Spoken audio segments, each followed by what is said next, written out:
সবচেয়ে important question পরীক্ষা আসতে পারে।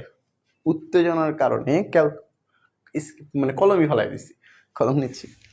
দেখো ভালো করে খেয়াল করো। 2x - 2y(x) = 3, 8x³ - 1/x³ এর মান জানতে চাইছে। খুবই ইম্পর্টেন্ট কোশ্চেন। এই টাইপের ম্যাথটা পরীক্ষা আসার চান্স সবচেয়ে বেশি। অনেকভাবে করা যায়, আমরা সহজভাবে করার চেষ্টা করব।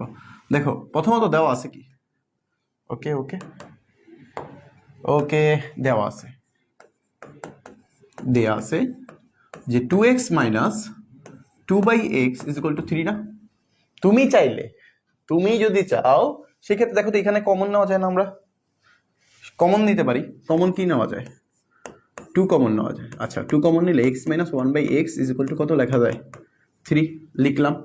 আচ্ছা এখান থেকে যদি আমি আরেকটা লাইন করি, x - 1/x = কত লেখা যায়?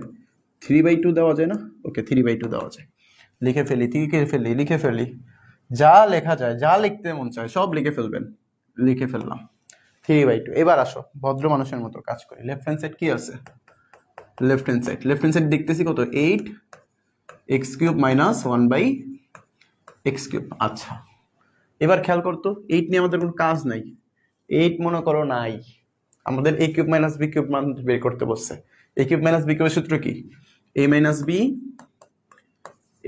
b whole cube plus 3ab into a - b। a - b whole cube plus 3ab into a - b সূত্রটা জাস্ট বসায় দিছি।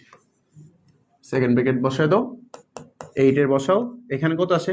এই যে মান বের করে ফেলছি 3/2 বসায় দাও। 3/2 whole cube plus 3 into 3/2। Just calculator use করো। 8 ইন্টু কত আসে? 3 এর উপর স্কয়ার করলে 27, 2 এর উপর স্কয়ার করলে 8 প্লাস 3 থেকে 9 আর নিচে আছে 2। ওকে 8 ইন্টু কত আসে? 10 করলে 8 আসবে। উপরে কত আসে? 27 যোগ কত আসবে? 4 নং 36। এই 8 কাটা। 27 আর 36 যোগ করলে কত হয়? 27 আর 36 যোগ করলে 50, 60, 65, 63। উত্তর দেখো রেফারেন্স রাইট হ্যান্ড সাইড কিন্তু 63 বলছে। এটাই উত্তর। শেষ হয়েছে তো সবার?